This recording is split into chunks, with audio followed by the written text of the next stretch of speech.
కాకుండా నిరంతరం కొనసాగుతుందంటే మొదటి శనివారం అది దానికి ప్రత్యేకంగా కృతజ్ఞతలు. కానీ విదేశం అన్నా ఎంతగానో ఉన్న ఏ పరంగా కానీ ఇంతమందిని సమకూర్చడం అంటే ఒక వేదికకు రాపించడం అంటే పెద్ద గొప్పతనం. ఇప్పుడు పైసలు అందరితో ఉంటాయి, కొన్ని కోట్ల రూపాయలు ఉన్నాయి, కోటి రూపాయలు ఉన్నతో కూడా సాధ్యం కాదు.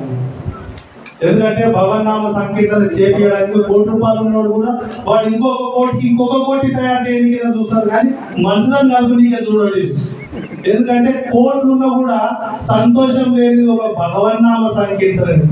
అది ఏదన్నా కానీ హరినామ సంకీర్తన కానీ ఏదన్నా కానీ భగవన్నామ సంకీర్తన తప్ప పక్కన ఒక కోటి రూపాయలు పెట్టుకుంటే ఎవడెత్తుకపోతాడు తెలంగాణ మనోవేదన. ఇంటికి తాళం వేసినామా వేయలేమా, వేసినామా వేయలేమా. కానీ భగవన్నామ సంకీర్తన ఎవడెత్తుకపోడు. నీకు కొనకు చివరి దాకా వచ్చేది భగవన్నామ సంకీర్తన. నీ డబ్బు రాదు, ఎవరు రారు, నీవు వచ్చినా కూడా నీ కడదాకా నీ ఎంత సగం వరకే వస్తాడు. డబ్బుల కాడికి సగం వస్తాడు, డబ్బు పోయినాక సగం వస్తాడు. హరినామ సంకీర్తన అనేది నీ మొత్తం నీ చనిపోయినాక కూడా తెలియదు, చనిపోయినాక ఉన్నదంటారు. కానీ మనకైతే ఆ పుణ్యం కూడా కలుగుతుంది. అంటే ఇందులో మొట్టమొదటి పుణ్యం కలిగేది విషయం మనకి. ఎందుకంటే ఇంతమందిని సమకూర్చడము ఫస్ట్ శనివారం అంటే ఎవరు సాధ్యం కాదు. 2 నెలలు 3 నెలలు పెడతాం, 4వ నెల నాకు పని ఉన్నది పోయిన వారం అయితే నేను వెళ్ళిపోతాను, 5వ నెల ఇట్లా ప్రతి మొదటి శనివారం ఇప్పటికీ దాదాపుగా 7 సంవత్సరాలు అవుతుంది. ఇది మొట్టమొదటి పూనుకోండి. 7 సంవత్సరాల కాలంలో నిర్విరామం లేకుండా కొనసాగుతుంది. నైట్ పూట పెట్టుకున్నాం, నైట్ పూట పెడితే ఇక్కడ పురుగుల బాధ వచ్చింది.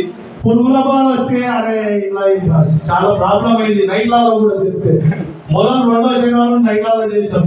అందుకని పట్టబాగా పెట్టినందుకు ఈ 2వ శనివారం పెట్టినందుకు విదేశాలకు వచ్చిన ప్రతి ఒక్క భక్తులు కూడా ఎంతో పని. ఒక రోజుకు మినిమం అంటే 500 ఇంటూ వేసుకున్న కూడా 7 రూపాయలు. పైసలు పక్కన పెట్టి భక్తికి వస్తున్నారు. మీకు ధన్యవాదాలు. మీకు అందరికీ పాదాలు ఉన్నాను. ఎందుకంటే మీరందరూ భక్తికి పరవశమై మీలాగా ఇంకొకరిని ఒక్కిద్దరు పడతారు, మీరు కాకుండా ఇంకొక ఇద్దరిని. ఎందుకంటే ఇది పెద్ద మనసులో అనుకోండి, పిల్లలతో రప్పియాలి, ఆ పిల్లలను రప్పియాలి. ఇప్పుడు ఒక ముస్లిం అతను శుక్రవారం నాడు 2 గంటలు లీవ్ పెట్టైనా సరే ఆఫీసులోకి వెళ్ళి భజన భక్తి పోతారు. కానీ మన దాంట్లో లేదు. ఇది ఏ వారం పోవాలన్నా ఎప్పుడు రావాలన్నా ఎవరికి తెలియదు. కానీ ఉన్ననాడన్నా ఇలాంటి సద్వినియోగం చేసుకుంటే వాళ్ళందరికీ ధన్యవాదాలు. ఈ అవకాశం ఇచ్చిన ప్రతి ఒక్కరికి ధన్యవాదాలు.